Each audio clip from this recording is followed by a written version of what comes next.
엄마에게 전화가 걸려왔습니다. 현미야, 회사니? 라고 묻던 엄마의 목소리는 평소와는 사뭇 달랐는데요. 약간 상기되어 있었던 것 같다고 해야 할까요? 아니죠. 무엇인가 이야기를 하고 싶어 죽겠다는 그런 말투였어요. 그런 엄마에게 왜? 무슨 일인데? 지금 엄마 목소리는 나 지금 입이 근질거려서 못 참겠다. 뭐 그런 투인데? 또 무슨 일인데? 라고 물었어요. 부모님은 지방에 사시는데 아빠가 워낙 말이 없는 분이라 엄마는 친척들이나 동네에 무슨 일이 생기면 딸인 저에게 호들갑을 떨며 전화를 하곤 했거든요. 저한테는 오빠가 한 명 있긴 한데 오빠도 아빠를 닮았는지 말수가 많이 적었거든요. 그렇게 제가 궁금하다는 듯이 물어봤는데 저기 있잖아. 영민이 소식은 듣고 있는 거니? 라고 물어왔어요. 그런 엄마의 말에 엄마! 내 앞에서 절대 영민이 얘기하지 말라고 했잖아. 엄마는 어쩜 그렇게 생각이 없어? 라고 제가 목소리를 높였고 이제 막 퇴근 준비를 하던 직원들이 책상 너머로 그런 저를 빼꼼히 바라보고 있었어요. 순간 제 얼굴이 새빨개졌는데요. 저는 급히 엄마에게 그만 끊어. 나 퇴근해야 해. 라고 말을 하며 전화기를 끊으려고 했는데 전화기 너머로 영민이 아빠 사업이 쫄딱 망했대. 지금 빚쟁이들이 쫓아오고 난리야. 라는 다급해진 엄마의 목소리가 들려왔어요. 그런 엄마의 목소리에 저는 잠시 잠깐 넋을 잃고 말았는데요. 영민이란 이름이 3년이라는 시간이 흘렀음에도 절대 잊혀지지 않는 이름이네요. 저는 문득 3년 전의 그 일을 떠올려 봅니다. 영민이와 저는 초등학교, 중학교, 고등학교 동창입니다. 어릴 때부터 한 동네에서 자랐고 서로에 대해 모르는 것이 없다고 할 정도로 잘 알고 있던 그런 친구였는데요. 그렇게 서로를 잘 알고 생겼어요. 그리고 둘 다 서울에 있는 대학에 입학을 한 뒤로는 더욱 서로에게 의지를 했고 그러다 보니 어느새 연인으로 발전을 하게 되었어요. 철없던 우리는 그냥 우리만 좋으면 마냥 다 좋은 것인 줄만 알았어요. 하지만 세상은 그렇게 만만하지가 않았는데요. 왜냐하면 영민이네 집은 사업을 하는 집안이었는데 꽤 부자였거든요. 동네 유지였다고 보시면 될 것 같네요. 동네에서 유명했던 말이 영민이네 땅을 밟지 않으면 그 동네에 들어갈 수도 없다. 그런 소문이 있을 정도였으니까요. 영민이네는 할아버지 때부터 부자였다고 들었어요. 그렇게 부자였던 영민이 집에서 저를 받아줄 리가 만무했겠죠. 우리 집은 아빠가 그냥 조그만 회사를 다니는 사람이었기에 사는데 큰 불편은 없었지만 풍족했다고 보기는 어려웠으니까요. 감히 영민이네와 어찌 비교를 할 수가 있었을까요? 영민이네 부모님 입장이었다면 제가 탐탁지 않았을 것이라는 생각도 듭니다.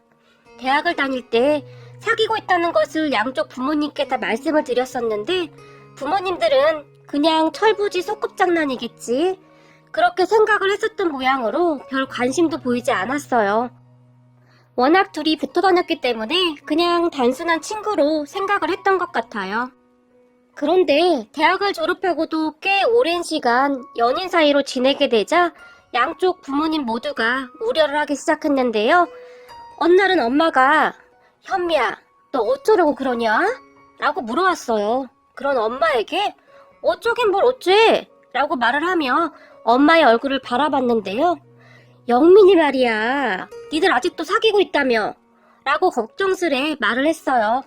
당연하지. 우리가 지금 몇 년째 사귀는데 이제 와서 그런 걸 물어봐? 라고 별스럽지 않게 말을 했지만 엄마는 걱정이 태산인데 너는 어쩜 그렇게 태평할 수가 있는 거냐? 라고 말을 했어요. 제가 그런 엄마를 그저 물끄러미 바라보고 있었는데요. 얘가 이렇게 철이 없어. 너 생각해봐라. 그 부잣집에서 너를 며느리로 좋아하겠냐?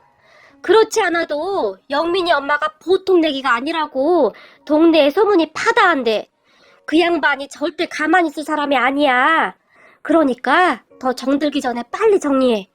엄마도 영민이는 부담스럽고 싫어. 나는 좀 살갑고 편한 그런 사이가 좋아. 라고 엄마가 말을 했어요. 그때까지만 해도 저는 그러한 문제를 전혀 생각하지도 못하고 있었는데 엄마가 갑작스레 말을 해서 많이 놀라 있었어요. 엄마는 제가 놀라 있다는 것을 분명히 알고 있었음에도 불구하고 계속해서 말을 해나갔는데요. 우리 집은 그런 집하고 전혀 어울리지가 않아. 그건 너도 알고 있지? 라고 다시 한번 저에게 말을 했는데 마치 제가 동의하기를 바란다는 그런 간절함 같은 것이 느껴졌어요. 하지만 저는 그런 엄마의 물음에 대답을 하지 않았는데요. 한참 나중에 알게 되었답니다. 그날 엄마가 갑작스레 그런 말을 꺼낸 이유에 대해서 말이죠. 엄마가 저에게 말을 하기 며칠 전에 영민이 엄마가 우리 집을 다녀갔던 모양인데 영민이 엄마는 우리 집에 들어서자마자 팔짱을 낀 채 집안을 빠르게 훑어보았다고 해요. 그런 영민이 엄마를 보며 그저 놀라서 서 있던 엄마에게 집이 많이 낡았네요 라고 첫마디를 시작했다고 합니다. 그런 영민이 엄마의 말에 우리 엄마는 아예 애들 어릴 때부터 살던 곳이라 많이 낡긴 했지만 그래도 아직까진 살만합니다. 사람 사는 게 다 그런 거 아니겠습니까? 라고 말을 했던 것 같아요. 아무래도 영민이 엄마의 거만한 태도에 엄마도 썩 기분이 좋지는 않았겠죠. 그런 엄마의 말에 영민이 엄마는 글쎄요, 사람 사는 게 다 똑같은 것은 아니죠. 사람마다 다 다르죠. 라고 엄마의 말을 받아쳐버렸다고 하는데요. 영민이 엄마의 말에 기분이 많이 상했던 엄마는 얼굴색이 변해버렸는데요. 그건 그렇고 저희 집에는 무슨 일로 오셨어요? 라고 말을 돌려버렸다는데 잘 아시잖아요. 우리 아들하고 되게 따님이 사귄다고 하더라고요. 대학 다닐 때야 워낙 철부지니까 그러려니 했는데 지금은 철부지가 아니잖아요. 우리 아들 얘기 들어보니까 결혼까지 생각하고 있다고 하던데 혹시 따님한테 들으셨나요? 라고 물었다고 합니다. 하지만 엄마는 이미 기분이 불쾌했던지라 아니요, 저는 그런 말 못 들었습니다. 그리고 애들 아직 어린데 결혼은 무슨 결혼입니까? 라고 말을 해버렸고 그러니까요. 제 말이 그 말 아닙니까? 그리고 설령 결혼을 하더라도 현미가 우리 영민이 짝으로는 많이 부족하지 않습니까? 아시다시피 라고 말을 하고 있었는데 엄마가 그런 영민이 엄마의 말을 중간에서 싹둑 자르며 아니, 알긴 뭘 한다는 거예요?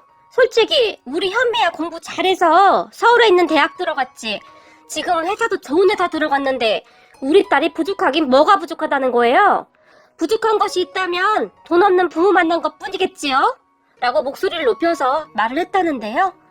엄마의 말을 듣고 있던 영민이 엄마도 지지 않고는 그러니까요. 그게 가장 큰 문제죠. 아무리 그래도 수준이 어느 정도 비슷해야지. 이건 차이가 나도 너무 나잖아요. 애만 똑똑하면 뭐하나요? 부모가 뒷받침을 못해주는데. 이 집만 봐도 그래요. 이 집 혹시 비 오면 물이 새진 않나요? 라고 말을 해버렸는데요. 영민이 엄마의 말을 듣고 있던 엄마가 몸을 부르르 떨었고 알았으니 당장 나가요. 나도 당신 아들 사위로 드리고 싶지 않으니까 걱정하지 마세요. 라고 쏘아붙였다고 하는데요. 엄마는 그래도 분이 안 풀렸던지 당신들이 볼 때는 세상에 돈만 있으면 다 되는 것 같지? 웃기는 소리 하지 마. 돈은 있다가도 없는 것이고 없다가도 있는 게 돈이야. 돈 좀 있다고 어디서 유세야 유세가? 라고 소리를 질렀다고 합니다. 그런 엄마의 말에 영민이 엄마가 그까짓 돈? 웃기는 소리하고 자빠졌네. 꼭 돈 없는 것들이 그렇게 말을 하더라고. 이따위 집에서 살면서 그런 소리가 나와? 이봐요. 잘 들어요. 당신 딸이 얼마나 똑똑한지는 몰라도 당신 딸한테 당신들이 평생 걸림돌이 될 거야. 알기나 해? 라고 말을 하며 엄마를 비웃었다고 합니다. 그리고 꾹꾹 눌러 참고 있던 엄마가 폭발해버리고 말았는데요. 이런 미친 나편네를 만나? 우리가 걸림돌이 될지 안 될지 당신이 어떻게 알아? 그리고 남의 귀한 딸 앞날을 네가 뭔데 그딴 식으로 말을 해? 라고 소리를 지르며 영민이 엄마에게 단숨에 달려가서는 영민이 엄마의 머리채를 순식간에 잡아버렸다고 합니다. 그 바람에 영민이 엄마가 아! 놔! 놓으라고! 라고 비명을 질렀지만 엄마는 내가 오늘 네 머리털을 다 뽑아버릴 거야.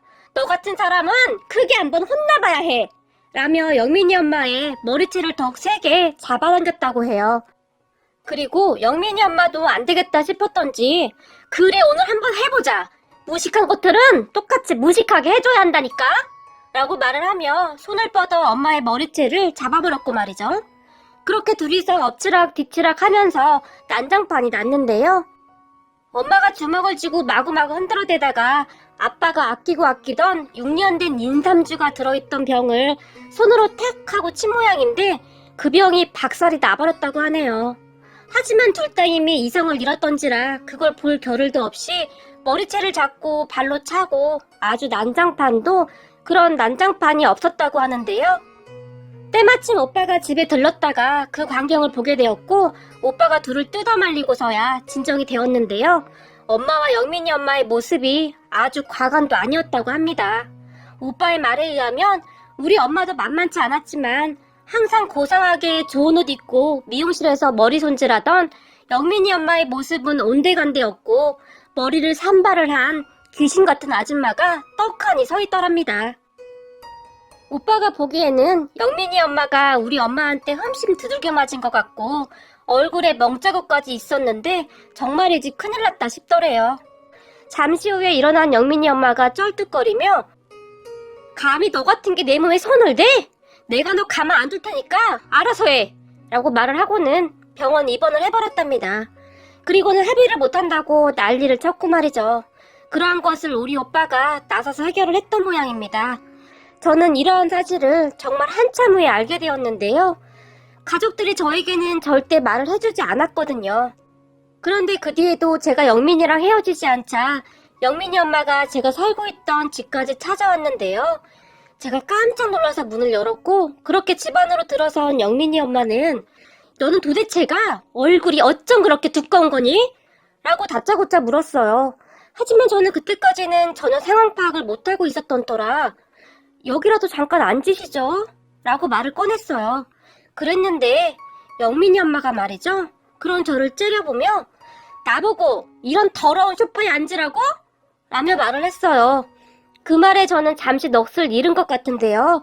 정말 많이 놀랐거든요. 너 니네 가족들한테 얘기 못 들었어? 아니면 듣고도 이렇게 뻔뻔한 거야? 니들 헤어진다는 조건으로 니네 오빠랑 합의를 한 건데 왜 아직도 만나냐고? 라고 저에게 고래고래 소리를 질러댔어요. 그런 아줌마에게 저는 도대체가 무슨 말인지 모르겠는데요? 라고 기어들어가는 목소리로 말을 했어요. 하지만 아줌마는 어머 얘 좀 봐? 너 진짜 못 들었어? 니네 엄마가 얼마 전에 너한테 우리 아들이랑 헤어지라고 알아듣게 얘기했다고 하던데 못 들었어? 이거 완전 가족 사기단 아니야? 라며 다시 소리를 질러댔어요. 그런 아줌마의 말에 저는 번뜩 정신을 차렸는데요. 엄마가 헤어지라는 소리를 하긴 했지만 합의는 무슨 말이죠? 그리고 우리 오빠랑 무슨 합의를 했다는 말이죠? 라고 말을 했는데 제 목소리는 아까와 다르게 또렷해져 있었어요. 우선 합의라는 말이 가슴에 그대로 꽂혀버렸는데요. 우리 가족에게 무슨 일이 생겼구나 하는 생각을 하니 정신이 선명해졌거든요.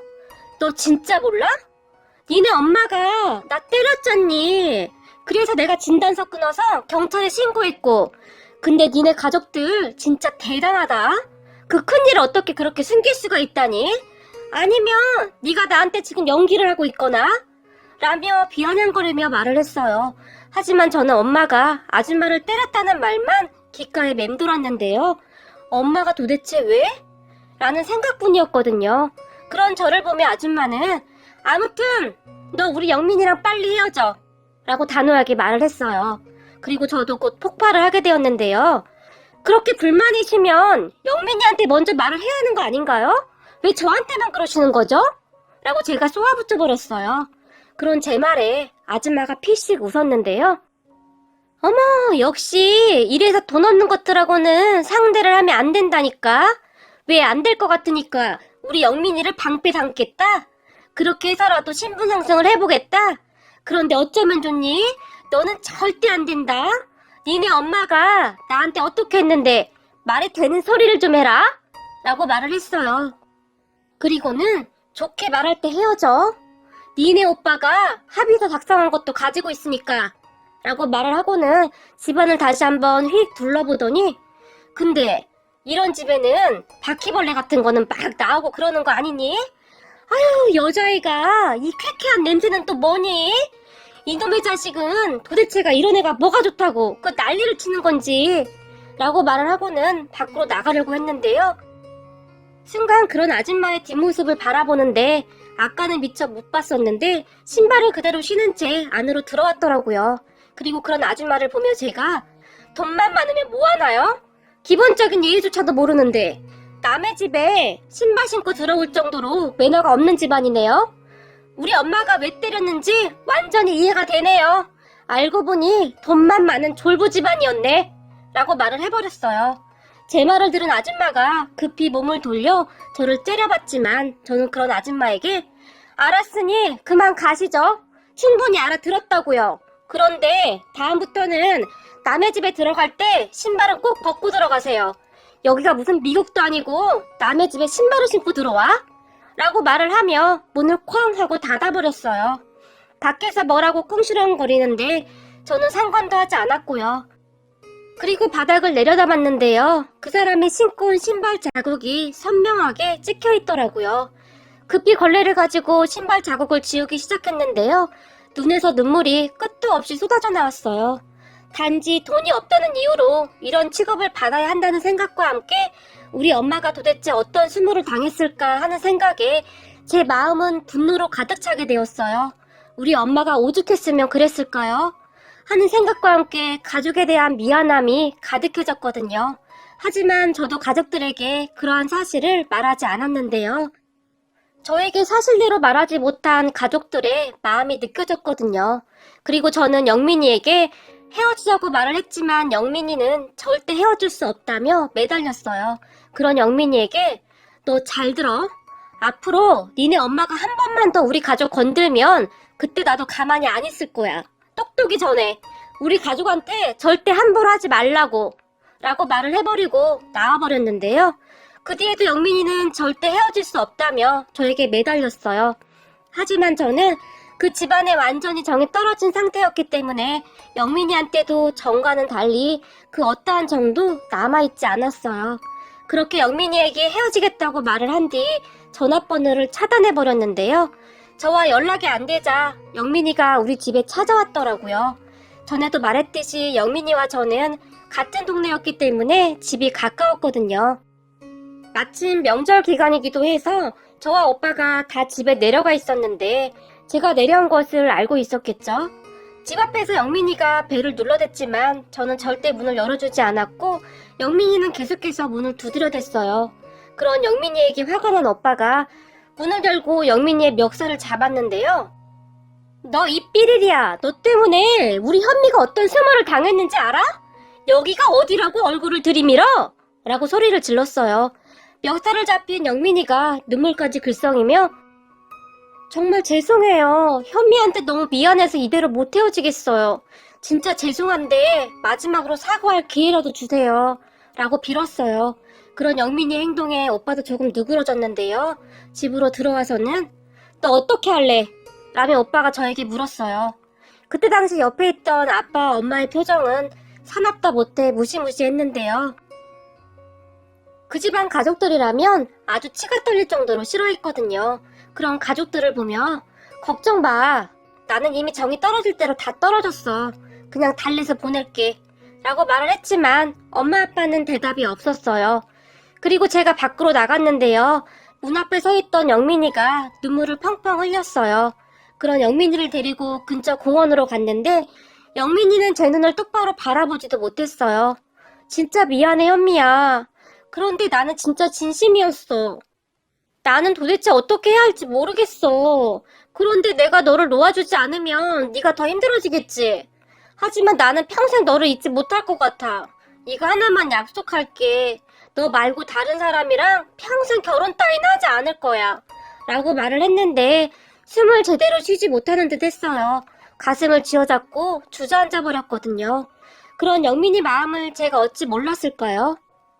다만 둘이서만 좋다고 해결될 일이 절대 아니기에 저는 그런 영민이를 위로조차 해줄 수가 없었답니다. 우리는 그렇게 헤어졌어요. 그게 벌써 3년 전 일이네요. 그리고 저는 회사 주재원 근무를 지원하게 되었어요. 해외 근무를 한 2년 반쯤 했고 한국에 들어온 것이 얼마 되지 않았어요. 아는 사람 하나 없는 그 머나먼 타국에서 정말 외롭고 힘이 들었지만 저는 이를 악물고 버텨냈어요. 그리고 악착같이 돈도 모았어요. 더 이상 돈 때문에 무시받고 싶지도 않았거든요. 그렇게 잘 지내고 있던 저에게 엄마가 전화를 한 거였어요. 엄마의 말에 제가 아무런 말도 하지 않은 채 듣고만 있었는데요. 엄마는 너 잘 못 들었구나? 영민이네 쫄딱 망했다고. 영민이 아빠가 어디에 투자를 했다는데 사기를 쳤다나 뭐래나 지금 빚쟁이들이 쫓아오고 동네가 아주 난리가 났어. 망할 놈의 집구석 아주 잘 됐어. 돈 많다고 그렇게 빳빳하게 고개 쳐들고 사람 무시하고 다니더니 아주 꼴 좋다 라고 신이 난다는 듯이 말을 했어요. 엄마 입장에서야 당연한 건 아니겠어요? 그렇게 당했는데 말이죠. 사실 저도 영민이 엄마의 표정이 궁금해지기까지 했으니까요. 하지만 저는 선뜻 엄마의 말에 답을 할 수가 없었는데요. 그런 저의 반응에 엄마는 답답하다는 듯이 너 듣고 있는 거야? 영민이 엄마 아니지. 그 옆편 내가 그 짓꼴을 하고 다닌다니까. 얼마 전에는 정신이 반쯤 나간 건지 머리를 산발하고 상 거짓걸로 동네를 돌아다니고 있던데 동네 사람들한테 시비란 시비는 다 걸고 다니고 있잖니? 얼마 전에 나도 마트 다녀오는데 나한테 다짜고짜 달려들어서는 나보고 당신 그지 같은 집에 살지? 라고 말을 하지 않겠니? 그런 여편네를 영민이가 뛰어와서 데려가더라. 왜 아니겠냐? 남편이 사기죄로 구속되고 집안이 완전히 풍비박산 났는데 그 자존심에 무너질 만도 하지. 그 바람에 영민이도 다니던 회사를 그만두고 엄마 돌보고 있다고 하던데 부자가 망해도 3년은 간다고 하던데 그것도 아닌가 보다. 처음에 나도 못 알아봤다니까.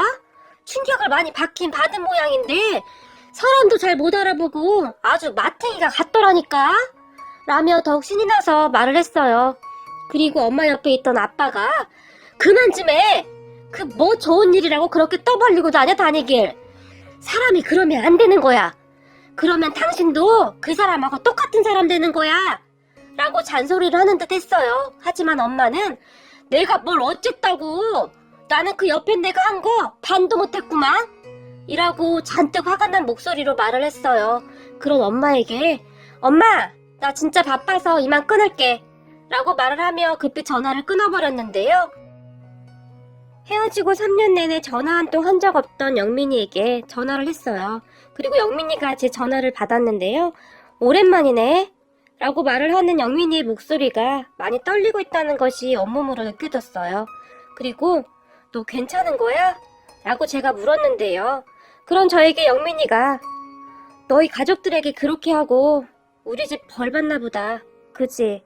라고 말을 하며 웃는 듯 했는데 영민이의 목소리는 3년 전 제가 알던 그 목소리가 아닌 듯 했어요. 전혀 다른 사람이 되어버린 듯 했어요. 그 뒤 영민이는 아무렇지도 않은 듯 잘 지내라고 말을 하며 전화를 끊었는데요. 영민이 엄마를 생각하면 잘 되었다는 생각이 들다가도 영민이를 생각하면 안 됐다는 생각이 들기도 하고 마음이 참 이상하네요. 그렇게 오랜만에 고향 친구를 만나서 소주 한잔 마시면서 이런저런 이야기를 하는데 갑자기 말이죠. 영민이 엄마가 제가 있던 자취방에 들어왔던 날 방바닥에 찍혀있던 그 신발 자국이 어제 일처럼 선명하게 제 눈앞에 떠올라서 마시던 술이 더 쓰게만 느껴지네요.